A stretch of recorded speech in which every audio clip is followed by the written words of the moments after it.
the shadows of life. They can be so deeply damaging, hurting. I was working in the mountains as a mountain guide, and he jumped down from 8 stories down.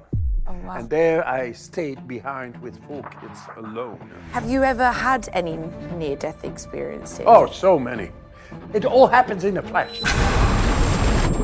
You lose the way under the ice and you don't know where's the hole. It's gone. It's over. I heard about a story with your mother. Nobody knew back then. And then finally they found out there was... Do you think trauma is necessary? We don't know how to deal with the depth of ourselves. When I was pregnant with my first child, Sunday, and I really went through something, it's known publicly, but...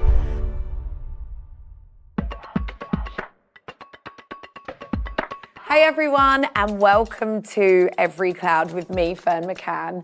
Each week I will be joined by a very special guest to talk us through their very own transformative journeys, from the darkest cloud to the silver lining moments and everything in between. Please like, follow and subscribe to wherever you get your podcasts. It would mean the absolute world to me, and it means that we can continue to record and make great episodes and have great conversations.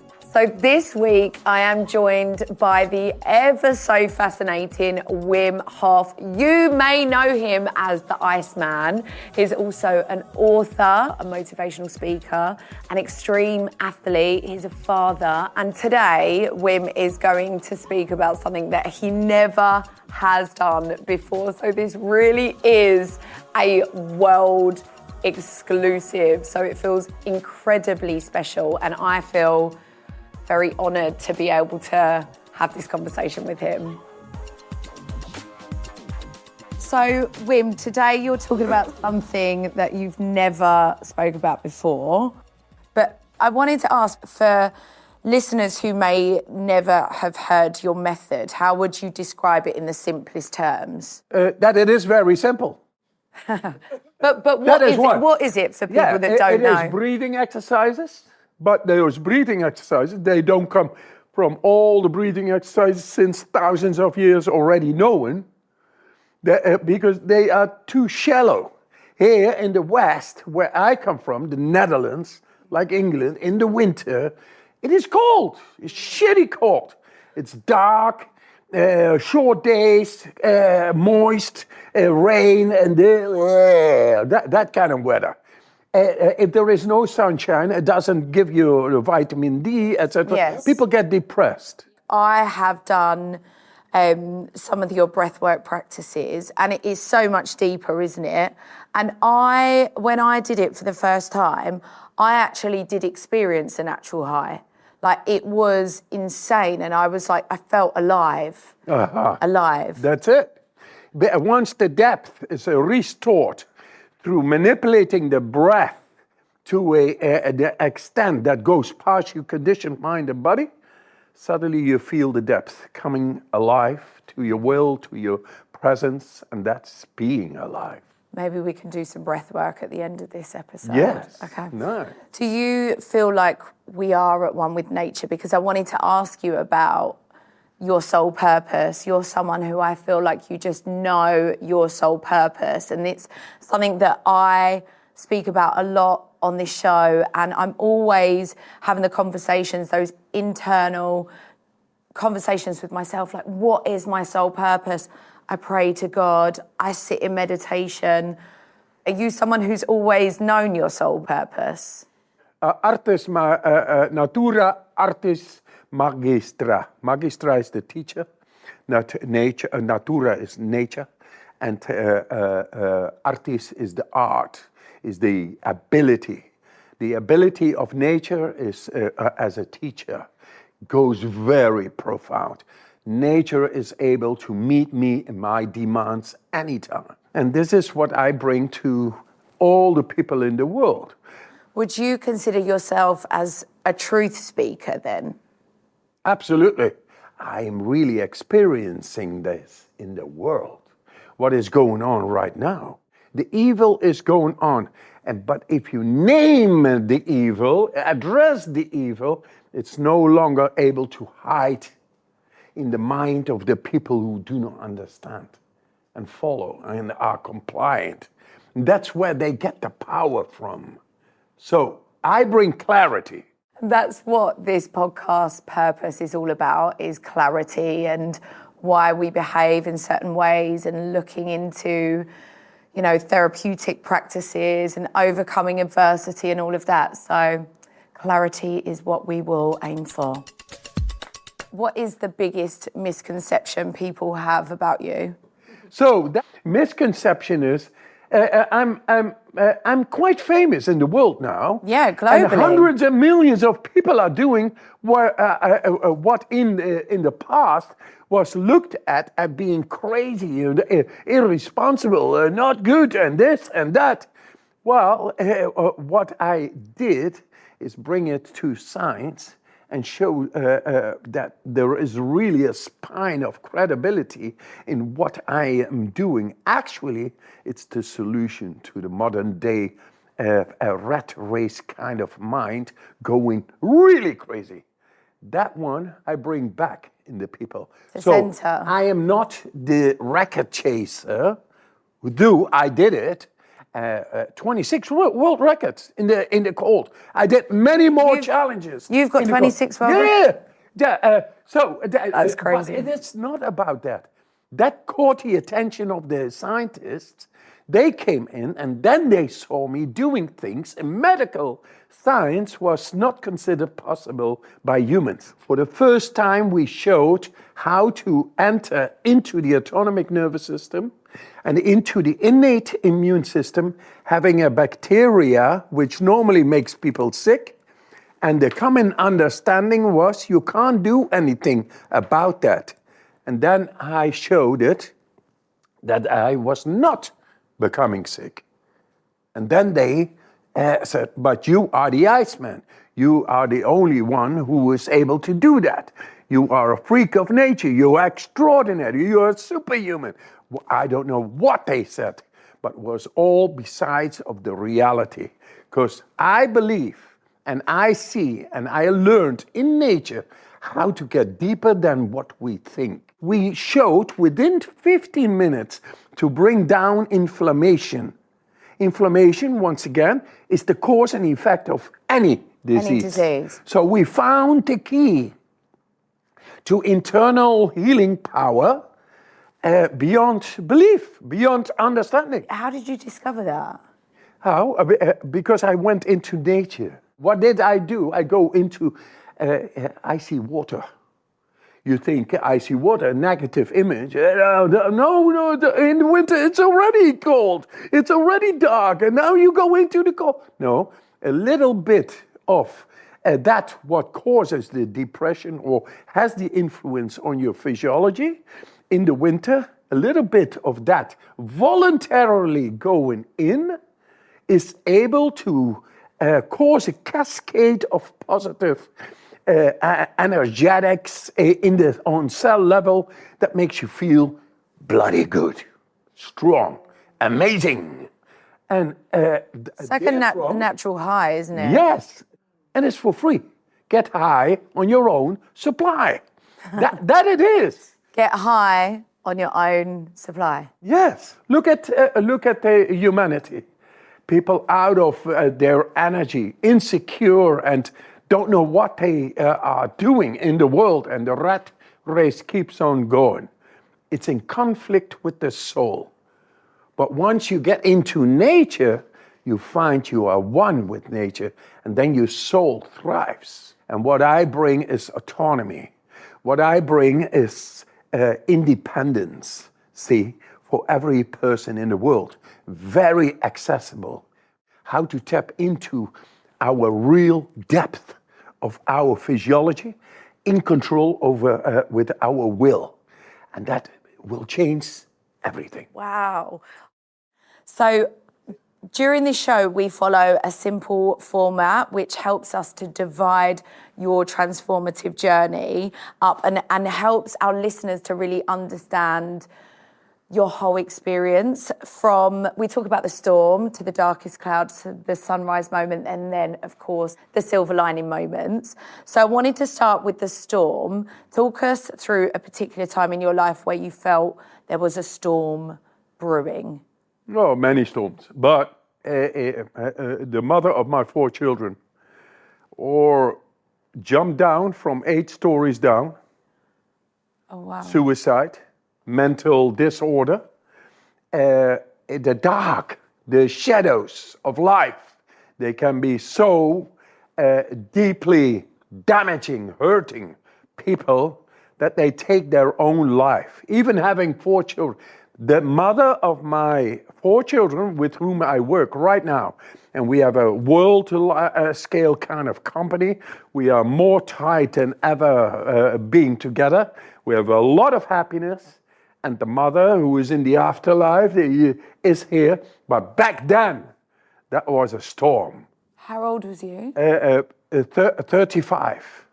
35 I was when I was working in the mountains as a mountain guide, and she was at home and at the 8th floor. Or she fell, or she committed suicide. I don't know. Nobody knows. But we lost her right there, in the middle of the shadows of life, the deepest. I mean, society goes in the rat race and the rat pace, but if you have mental disorders, you live in hell. That was the love of my life. Right now, I'm very happy, but back then, that was more than a storm you could not halt. And there she goes. And there I stayed behind with 4 kids alone. How did you cope? Because I had, albeit very different, sorry, I also was, I knew I was always going to be a single mum with my first child. And I had a situation in my life where I ended up becoming a single mother unexpectedly. And that was probably like one of the darkest times in my life. Yeah. Just wanting to ask you like how you coped with that as a young father to, I mean, I was pregnant at the time, but to 4 young children, how did you cope? How was that time for you? So I was past tears. I could not even, I cried over her dead body when with the father. We cried. But then, having the 4 kids alone, I had to create the warmth, the nest, the energy to be with them. I had no money, just me, my being, and with something you cannot understand, only you can bear.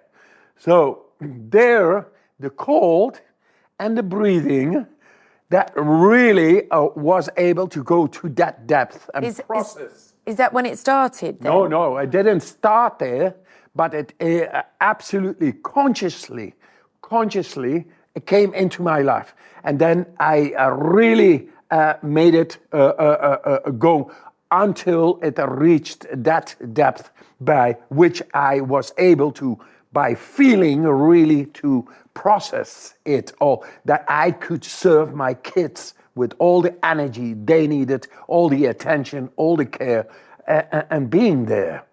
Wow. So I had to find it at that moment in the dark of suffering, of misery, of something you do not understand, you do not control, and you gotta be there for 4 kids at the same time. So you have to still show up for them, don't you? Because you can't just turn off being a parent. Like, and I think a lot of people in the world suffering from things they have never been schooled in. How to deal with your emotions. How to we get torn. We get torn as humans in our emotions when suddenly the partner is gone or a child gets killed. And that trauma back then in 95, after, I had to go resort directly into something that is going to help me. Otherwise, how can I serve my kids? So and how can I be there? How do you process your emotions? emotions? That is the cold. And you open up to something else. That's healing. That is deep healing. I've got a question that I've often asked myself. Do you think trauma is necessary in life? Do you know what I mean by Yes, that? no, Yeah. of course. Trauma is what happens beyond your control in a certain moment. Because that it can is being shape- stored. It can shape us, can't Yes, it? Completely. It's being stored up biochemically inside our bodies, and we have never been schooled how to process And release it. trauma. And that's why there are so many people suffering from trauma. They get pills, etc. That brings down these symptoms, the messengers, and not the cause. So we don't know how to deal with the depth of ourselves, wherein trauma is being biochemically stored up. And now we come with these breathing techniques, which I will do later now with you. And that is able not only to process the acidic environment stored of biochemistry called trauma, it is able to release it into our blood, and suddenly you feel a lot better. What is that? It's a physical. It's absolutely physical. Yeah. Yes. Because do you believe in like emotional therapeutic practices? Like when your wife passed, did you ever seek any professional help, or have you always been, like you said, the cold, the ice, become more conscious? But did you ever reach a moment that you had to seek professional help? No. I'm not nature. I believe in nature. Before that, I did all kinds of records, and later I did a lot more records, even world records and all, going past into the unknown in nature. So, Wim, are you saying that nature has all the answers? By the way, this is nature. It's my elephant, Loxodonta africana. It's my T-shirt. I paint these. It's amazing. It's nice, eh? Do you know what? No, because you're going to laugh. Well, you won't. You might not. But I'm also an artist. Oh, nice. Yeah. Right, because it becomes a bit of a joke in my household where I'm like, yep, I could have been a singer. I couldn't have been a singer, but I could have been an got a lovely artist. voice. Oh, look, thank Come you on. so much. Oh, yeah, that's what I was going to say to you, is you said about this conversation flowing and everything like this, but actually, this is the first time that I haven't felt nervous with you being Bloody hell, this is what I meant. Yeah, baby, yeah. No, because you know what, Wim? Just be yourself. I found out that this was happening, and you know, I prayed to God this morning, and I was like, this conversation was like meant to happen. I feel incredibly grateful, but I was like, it's meant to happen, and I was just like, thank you. Lovely. Are you religious? Are you a man of faith? Do you pray? Have you always been spiritual as well? Because that's something I wanted to ask you. When I was younger, I would consider myself as someone who is greatly spiritual, and I've always felt that even when I was young. Yeah. There's no other way than finding divinity within yourself to go the way I went into nature. To have that deep trust and confidence to go without gear and climb steep walls, or go lose my way under the ice in my shorts, or get lost in a whiteout on Mount Everest. Yeah, because you climbed Everest in shorts, didn't you? Yes, that is spirituality. Spirituality is to feel that you are in peace, not nervous at all, in the middle of the agony of the most stressful of situations in nature. And I never had it. And so that is one thing. That is, to me, spirituality. So when you have done some of your incredibly risky world records, did you always just feel, okay, God is with me, I'm close to nature? But I think for me, as a mother, I guess, who is slightly more risk a verse, did you ever think about leaving your 4 children and, sort of taking part in these extremely risky world records? Did you think... Many people ask me that too, and my own family, they almost attack me. They say, but you are alone, you cannot do this. I don't have tranquility in my mind if I don't do these things. I did these things. This is where I found my peace, my silence, my spirituality, who I am and what I am. And then always come out. And I can always trust. And the difference is that once I feel I can do a thing, nothing happens. It's not my time. I go to life and death situations, but it is not my time. I got clarity. And that clarity I can depend on, I can trust it, I have the confidence. And I've done this so many times that I know this. So don't have fear, be one with your soul. The soul never dies, so why have fear? Not even for death. The only fear I could have is for not to live. So have you ever had any near-death experiences? Oh, so many. So many near-death experiences. I imagine you lose the way under the ice, and you are just in your shorts, breath hold, and you don't know where's the hole. Things like that. And the ice is thick like this, and it's all dark. So what do? Pray. Nothing. Claustrophobic, and what do? It's gone. It's over. So, not with me. I had no goggles on, so it froze. That's why I got a blur, and I lost the way. What froze? Your eyes? My retina, the cornea. I just automatically turned into survival mode. So you stop thinking, you just keep on going. You're not even conscious, you just keep on going. And I had it all counted. 42 strokes makes me able to go to 42 times 1 meter 20. My stroke is 1 meter 20. So I had it all calculated because I had to do the record in beyond the polar circle, under the ice. At 35 meters, after 26 strokes, I got blind, I got blurred. And then you go into survival mode, but apparently I went on because you go on subconsciously, and then I woke up at 48. You're already 1.5 minutes, almost 2 minutes under the ice, swimming. I did twice the world record, right there under the ice.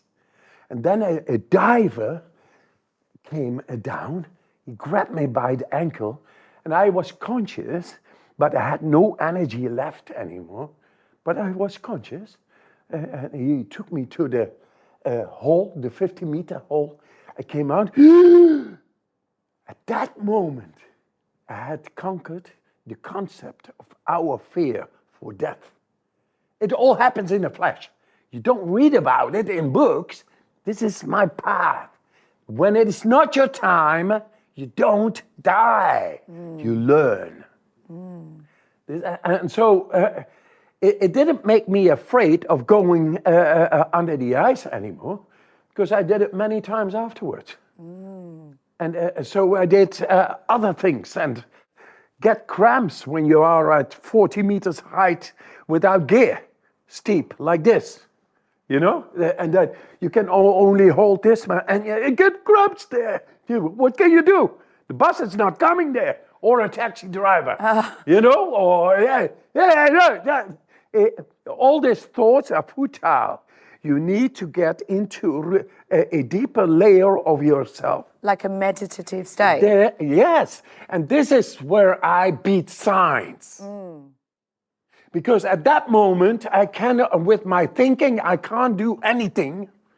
But it resorts there into a deeper layer, not knowing in physiology or neuroscience how to think your cramps away. Can you imagine? So that happens. And those lessons I took from nature. Then I brought it into science. So you thought the cramps away? Yes. Yes. So the mind... That is now called interoceptive focus. And it's the new science I show in brain scans in America, in Detroit. Do you meditate every day? Right now, this is meditation. Yes. This is life. Yes. Life is going into the depth. Meditation is bringing the blood flow from thinking, fast-paced human brain into the mammalian brain and then into the brainstem. Yes? Stop thinking and the blood is able to descend. So it's what we do right now. It's releasing and surrendering, isn't Yes. it? And to be in the flow, like you said. But then they did a study, compare meditation with the Wim Hof Method. And it shows that the Wim Hof Method is able to go deeper than meditation is. And meditation is a tool generally known in the world and implemented to battle stress. Yes? Yeah. But now they got the Wim Hof Method. And we got the study done with 500 people. And it shows better stress resilience, higher cognitive awareness, and a less stress experience. When you go into the icy water, you go into stress. But now you go consciously, you decide to go. That means you connect with your stress mechanisms inside the brain, which normally we avoid. Stress. But it's quite symbolic, isn't it, when you think about trauma and going through pain, which is exactly what this podcast is about, and why I wanted to start it, because I've been through some dark times in my life, and I just always know that, well, those moments that I've experienced have always been the most transformative moments of my life after, and actually I've learnt more resilience and better understanding of myself. And it's the same with the ice, isn't it? You go into the ice, it's a stress response, but then because of that stress, you're then able to calm and to really just... Are you suggesting that you need to like release and almost surrender your thoughts? Yeah, exactly. Thoughts are so pathetic. When you go into icy water, you can think whatever you want to think. But it's disturbing your connection with the deeper physiology, which needs to work. And within a minute, you see that the body, or let the body do what the body is capable of, I say. Let it go. Just breathe. You know, Wim, my second birth, I practiced hypnobirthing. And, you know, when you're saying when you go into the cold water, you're like, that's your natural response. But actually your body is far much greater and able to cope. My second birth with my daughter Finty, it was euphoric. It was completely just, yes, of course, it was painful and I was conscious of that. But through hypnobirthing, I don't want to sit here and be like, you know, I'm like Mother Earth and da-da-da, because people troll me for it. But I had just the most peaceful, again, that was almost like a natural high. I just allowed my body through breath work and the different types of breath. So I didn't tear and all of that. Can you do when the head's crowning, and then and surrender. And it was like, as you're explaining, it was almost a very similar experience, because I just let my vessel just do, and I didn't think. I completely surrendered my thoughts. And it sounds so similar to getting into the ice. It's, you know, people can say, it's painful, it's this. But you know what I thought to myself? How can something that we produce be greater than us? You know, how can that pain be greater than us? And that was so like profound for me. I was just like, how can it be bigger than me and more painful than me when it is me? Does that make sense? Absolutely. How can it be greater than us and so fearful? It's because we disconnected. What we found out is what you said, the euphoric state and the pain is the opioids and the cannabinoids. The cannabinoids create euphoria, and the opioids create anesthesia within the body in a natural way. So when you go into the cold, you learn to consciously go in. You are conscious. You make the decision to go in. That's the way you connect the will, the conscious will, with the deepest part in the brain. That is the endocannabinoid system, cannabinoids and opioids. It's called the periaqueductal gray hemisphere. It's a part of the neuroscience, never been known to be able to be controlled by humans until I came. And I showed it how. Why? Because I have been since ages going into the cold. I know how that works. So when I go into the cold and they give me a suit and cold comes in, normally the reaction, and this is another stage therein, the reaction is that the skin temperature goes down because it's cold. You can't do anything about it. In my case, my skin temperature did not go down because I did not want it to be. Aren't we humans to control 100% of our brain, or just 16% according to neuroscience? And I say that is foolish. After millions of years of evolution, our brain is made to be used by us to overcome adversity of life. Anybody can do it. Yes. I think we're far greater than what we actually give ourselves credit for. And I think it isn't until you go through adversity or pain that's when you're tested. And, you can look at somebody else's life if they're going through trauma or what have you, and you're like, oh, I could never cope with that. But we can, can't we? We can, and the soul is indestructible. I feel like our souls are infinite. Absolutely. There's no time in the soul, only we created time.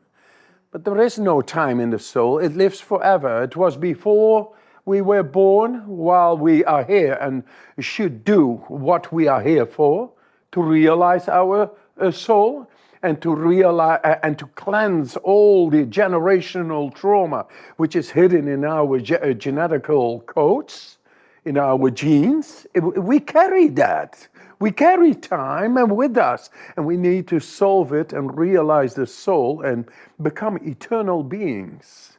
But I'm here for my kids. I'm my soul. I have no fear. I want to bring love. I was going to say, fear and love can't exist together. So listen, at the beginning of the conversation, I said we've got a world exclusive. You have said that you are a musician first and foremost, and I think there'll be many people that will be surprised to hear that you're a musician, but you describe yourself as a musician before, becoming the Iceman and everything like that. And your album is out in January? Yeah, the full album in January, yes. And you are going to share your new single with us. I wanted to ask why now you're releasing your music. Why? Because my music actually is very simple. So I'm not a fancy rock star or anything like that. I have no aspirations for that. But if I'm able with my music to get up front what should be told to humanity itself, then of course I do it. The power of this message is really enormous. It's paradigm shifting power. Yes. Let's use music and lyrics and poetry to get it out. And you know what? I don't need it. I don't need it, Fern. By the way, I love ferns. Oh. Ferns, the tree is so beautiful. I'm everywhere, aren't I? Yeah, we make a joke when I'm with my children and we're walking through a forest and I'm like, there's Mummy, I'm everywhere. I love ferns too. I love ferns too. Mother Nature. Mother Nature. Back to Mother Nature. To bring it out through the music is what I'm doing. The single's called Freedom. Yes. Shall we take a listen? Yes, introducing the song, it's a journey. It's not a pop song, just there. It tells music with a message. Listen carefully to the lyrics. It's very simple, but it's there. It's backed up by science. Only the science nowadays, it's very difficult to bring it out. So I did it through a song. And together with the help of Tahir Burhan, he composed a build-up toward it, toward the intensity of it all, and then suddenly it flows. So there it goes. Let's have a listen to Freedom.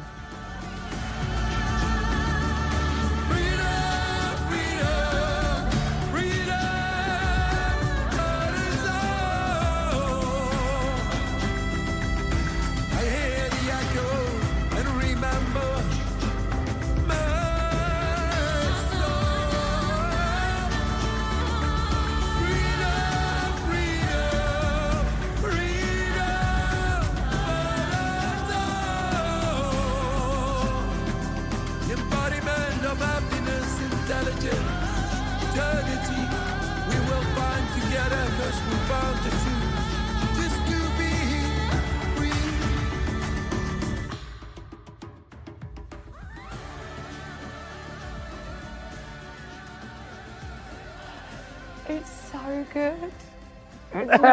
You know what? Come on, babe. I said that Thank about you. this podcast. Don't know Thank what to you. say. I'm like, are people gonna listen? But like, that's it. Just release it.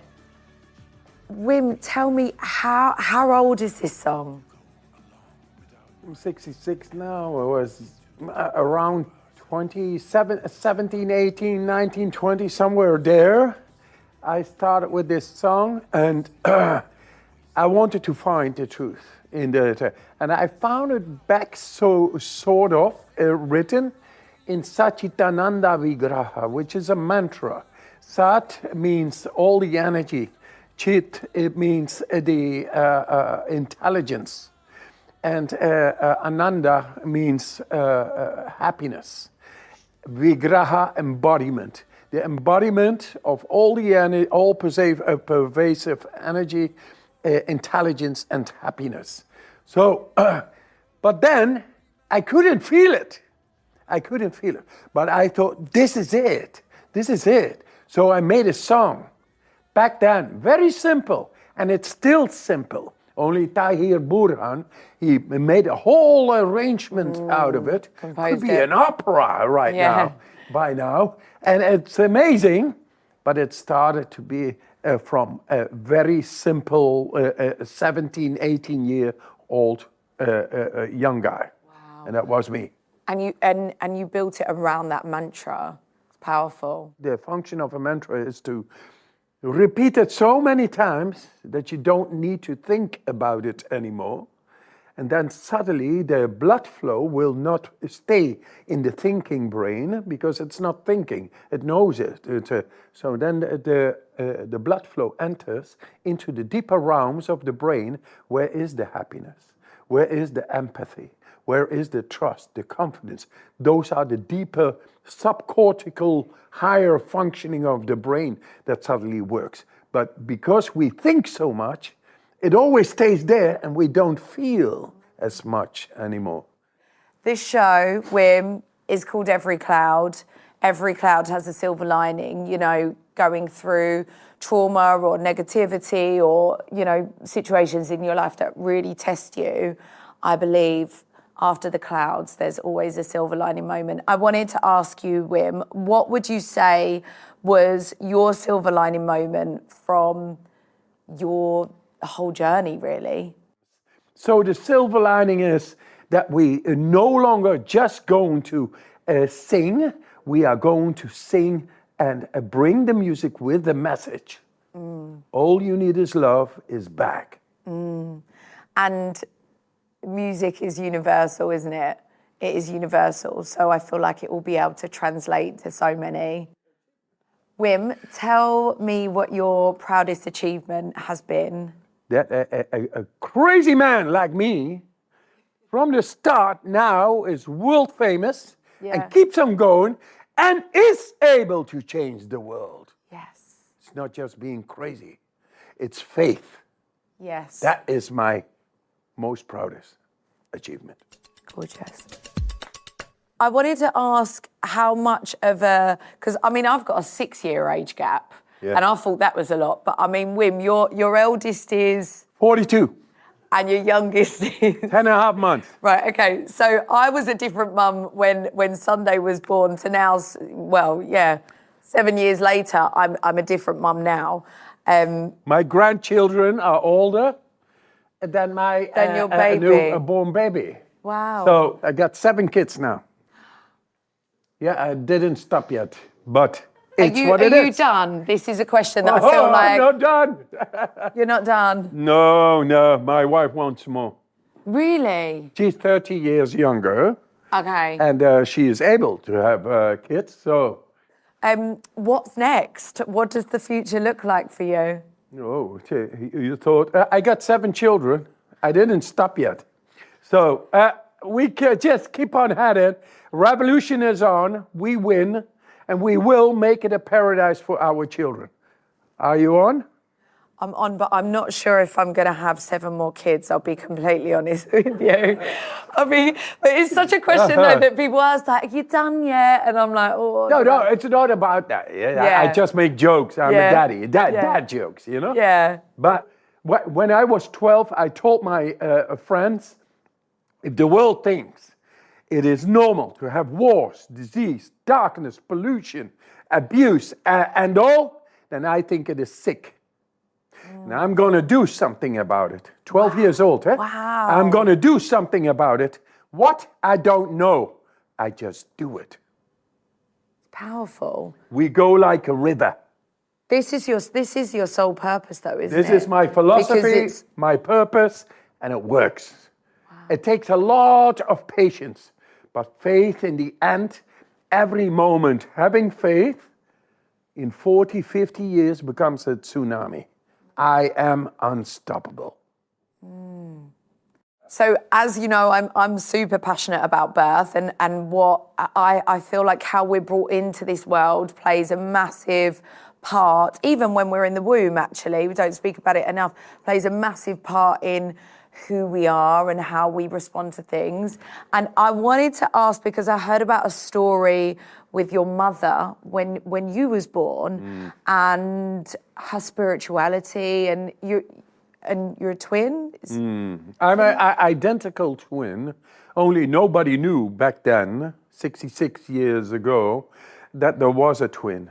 They thought there was only one child, and he was out, and I was too deep in, apparently. Nobody understood. No, those are contractions after the birth. It's not. You must know this, Miss Hof. You had several other kids, so it's okay. They got her back to the recovery room, but she kept on going and having contractions. Yelling, contractions, etc. And then finally they found out there was another one. And that was you? Yes, they brought me, they pushed me to the operation room to be cesarean. And my mother was only thinking cesarean, that means cutting in me. And she was a God-fearing, naive mother. And a God-fearing, naive mother with the fear of losing her baby, being in the cold of the hole, she drove me out invocating God itself. Oh God, let this child live. I will make him a missionary. Boom. And that's me. And then I came out purple as like nothing. And with that spell, that positive spell, that invocation by God on me, that's me. That's what she said. And she told me only later in my life, and I figured it all out. I am a missionary. I'm a missionary by the grace of my mother. I honor her right now. She's in the afterlife, and here she is right now through me. And it's strong. It's good. We are doing God's will. The power of prayer. Wow. I've got a very short story. When I was pregnant with my first child, Sunday, I didn't know I was having a girl at the time. And I really went through something, it's known publicly, but I won't talk about it today. But there was people around me that was like, is this the right thing, having a baby? And we all converse with God or the higher power in different ways, yeah? But all I know in my soul that I had to give birth to this baby. I just knew. And, we love our children all the same. You've got 7 kids, I've got 2, and I've got no worries about my youngest. She's like spirited, she's very confident, very social. But with Sunday, my first, I know I know in my soul that she's destined for greatness, because when I was pregnant, I was just like, people around me, is this the right thing, having the baby and all of this? And I was like, there was just this inner like, yes, and confidence that I'm like, I know this baby is meant to be here. Inner knowing. I know this baby is meant to be here for whatever reason. So yeah. Yes. Yes. How do you deal with criticism? Criticism polishes the diamond of the truth. And that is being done through time. It's easy to make accusations, but if there is no proof, if there are no facts, etc., then the only proof there is that somebody made accusations. And I think a lot of famous people get into this realm where if you become a public person, you can be attacked with accusations, speculations. So what I do with accusations, let them come. I will use the power of my opponent for my benefit. And that is to bring the truth. Wim, do you ever get stressed? No. You never get stressed? No. Stress is a teacher. And the stress mechanisms inside of us is called the endocannabinoid system. And I'm able to deal with stress. I did a study with the amygdala and the hippocampus. When stress comes, you cannot deal. That's why you get stressed. Yeah? Yeah. That is in the amygdala. Amygdala is also about fear, because you fear what you cannot control. Yes. Yeah? It's logical. Yes, it is. It's that part of the brain. It's switched on, isn't Yes. it? Yeah. And the hippocampus is about well-being, nice and okay. So emotional once you feel fear, hippocampus goes down and the amygdala goes up. I learned how to make this one go down and this one go up in stressful situations. And this is a biohack that goes so deep that you go past your conditioned mind and body, and then suddenly you get into the traumas. In a study with 100 people, 30 people were doing the Wim Hof Method, breathing, just breathing. Go deep with your breathing. Suddenly, those people being exposed to stressful task performance, they were dealing much better than those who didn't do the breathing. Wow. 10 times more. 10 times less stress. 10 times more stress for those who didn't. So if you do these breathing techniques, you influence inside the brain. It's not that we want stress, but we don't know how to deal with it. We don't control, and then the fear comes in. Now, if you do the breathing well, suddenly the whole brain and the amygdala and all is able to deal with the stress. And then the fear is not there. So stress, then the hippocampus comes up. Stress always happens, but it's being able to deal with it. Yes. I love that. Yes. Wim, thank you so much for having the time to sit down with me and have this conversation. I'm so grateful. It was so natural. Yes. You are a natural. Do you know what? I always do this to my guests. I'm like, we need to touch. Oh. Yes. Wim, oh God, I feel like I could burst into tears. This has been so amazing. Thank you so much. Thank you for having this conversation. And here we serve the community. Yes. And that is amazing. Yes. Thank you. Thank you so much.